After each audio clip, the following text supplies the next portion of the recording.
Hey everyone, welcome back to another Mattel Jurassic World review. Today we're taking a look at the new Epic Evolution Wild Roar Megalosaurus. Megalosaurus has been getting some love lately from dinosaur toy companies.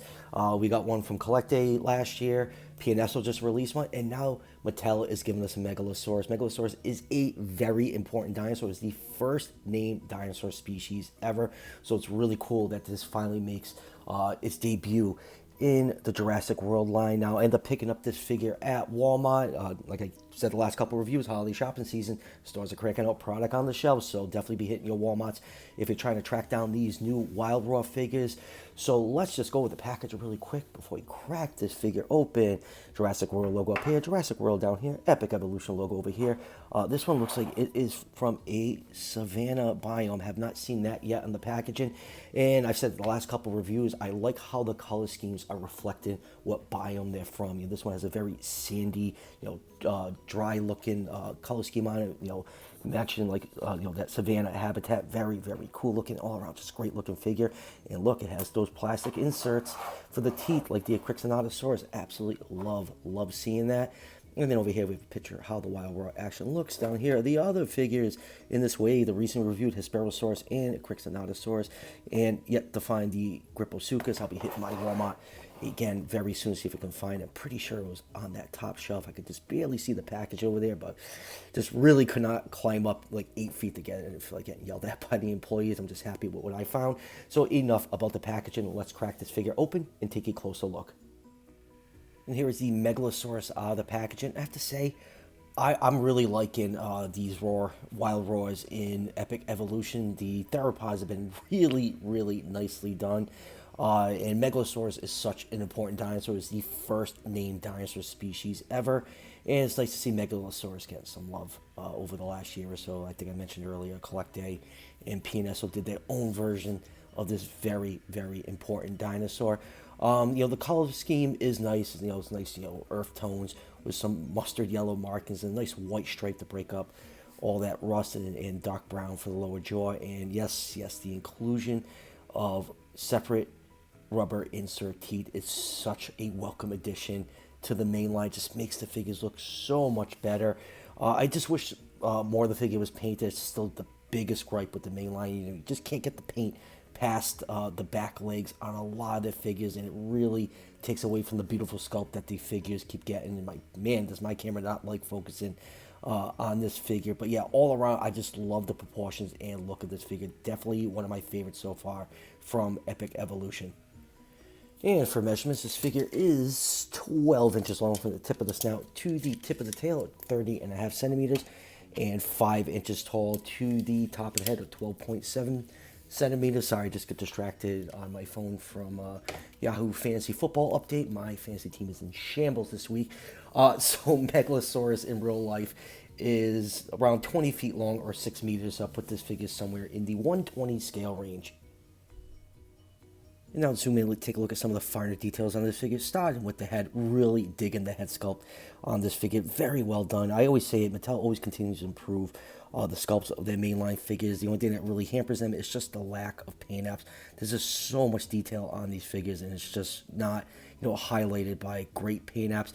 But like I said, it's the paint apps are fine. This figure, I actually really like this one. I think it's one of my favorite theropods in Epic Evolution so far. But yeah, look at those teeth. I'm gonna keep gushing over these for a while now. I just love the inclusion of these inserts of rubber teeth in here instead of painted teeth. They look so much better, much more proportionate. And since we got the mouth open, let's take a quick look inside. We got a nicely textured tongue, roof of mouth, and gums decked out in glossy red plastic. We got a little bit of orange for the crest on the front and a little bit of green on the inorbital fenestra. You got the nostril. The eye is painted yellow with a painted in black pupil. Nice to see that. They've been really up and down with pupil painting in Epic Evolution. And then going down to the neck, this whole row of large scales is decked out in white paint. Some yellow mustard blotches on the side of the neck and side of the body. Here is a view of the head from the top and a view from the bottom. You do have some of that brown paint from the lower jaw going down to the neck. Just wish some of that brown paint went down to the belly. Would have broken up the figure a little bit more, and you have all large osteoderms peppered throughout, and this row of keeled scales on the hind legs. That's a really, really cool look. Going down to the powerful looking forearms, hand claws on painted, and pretty typical of almost every Mattel mainline figure. Going down to the feet. Feet are nicely done. Same thing, toe claws not painted in. You could just paint the claws in these figures. It just go a long way for the overall look of the figure. Right here we have the little roller for the action feature, which we'll go over to momentarily. And right here is the DNA code for those who want to scan this into the fax app. And then going down to the tail, you have this another cool roll of keeled scales going all the way down the tail. It's a very, very cool look. You have a double row of that on the tail. So yeah, all around, really love the proportions of the Megalosaurus. Very, very cool looking figure in my opinion. And now for articulation, not much articulation because most of it's tied to the action feature, but the arms can move forwards and backwards, and there is a hinge to swing the arm out. Hind legs can move backwards and forwards. They're really, really tight in this figure, which is fine by me, and a very tight hip pivot to help with stability and completely useless tail rotation. And now for the action feature, what you want to do is just get the roller right here and roll it back and forth. It'll activate some roars and sounds.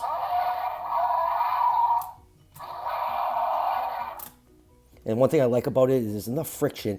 You just roll it just enough. You can get the mouth to stay in the closed position. So that really helps with posing on your shelf. You know, a lot of these action features, the mouth either is stuck wide open or closed, and there's really no way to keep them open. So I'm really digging this new action feature, especially on the Megalosaurus and a Crix over here. It just really, really gives you a nice option to either pose with the mouth open or closed. Moving on with comparisons, here it is with the Hammond Collection Robert Muldoon. And since Megalosaurus is a British dinosaur, let's do a couple British species. Here it is with the Hammond Collection Baryonyx. Let's get that shot a little bit more centered. And here it is with another Hammond Collection figure. Here it is with the amazing Metriacanthosaurus. Absolutely dig that figure. And here it is with the second named dinosaur species, Iguanodon. Man, so if there's ever a figure that needed a redo, it is this thing. This thing is just a hunk of trash. They really butchered our poor boy Iguanodon. Hopefully now with the Carnotaurus size class, we'll get like a nice Jurassic World evolution video game style Iguanodon, because that one just absolutely looks fantastic. And here it is with the Hammond Collection Carnotaurus. Let's see if we can get it to stand and not bump into Mr. Meg's head over here. And let's finish this off with some epic evolution comparisons. Here it is with the Tojangasaurus. And next up, here it is with the Papusaurus. And lastly, here it is with its wave mates, the Crixinatosaurus and the Hesperosaurus. So yeah, really digging these Wild Raw Epic Evolution figures. This is going to track down that Gripposuchus, and I'll have the whole set. See, Mattel's giving us a lot of obscure dinosaurs, and I'm really just absolutely love the two theropods, especially the Crixinatosaurus. Just really, really cool looking figures. So final thoughts on Mattel's Megalosaurus. It's a great looking figure. It's definitely a fun looking theropod from them. Biggest issue is just the lack of paint apps, but the sculpt is really good. The action feature works great. Just love the option that you can just roll it and keep the mouth closed. That just is very, very welcome in my eyes. And of course, separate molded teeth, no more painted teeth. Hopefully they never ever go back to that, because this looks so much better. But yeah, all around, really, really enjoy this figure. Highly recommend it. And like I said at the beginning of my review, hit those Walmarts. That's where these are currently being found. I'm sure they'll be popping up at Target sometime in the next couple of weeks because of the holiday shopping season. So keep up the hunt. So that will do it for the review. I actually just found the Epic Evolution Neo Venator. I'll be reviewing that one shortly. Waiting for some PNSO stuff to come in. I'll review that once that hits the mailbox. And as always, if you're enjoying the content on this channel, show your support by hitting that subscription button just below the video. Each subscription helps out the channel tremendously, and it's greatly appreciated. And I'll see you guys for the next one.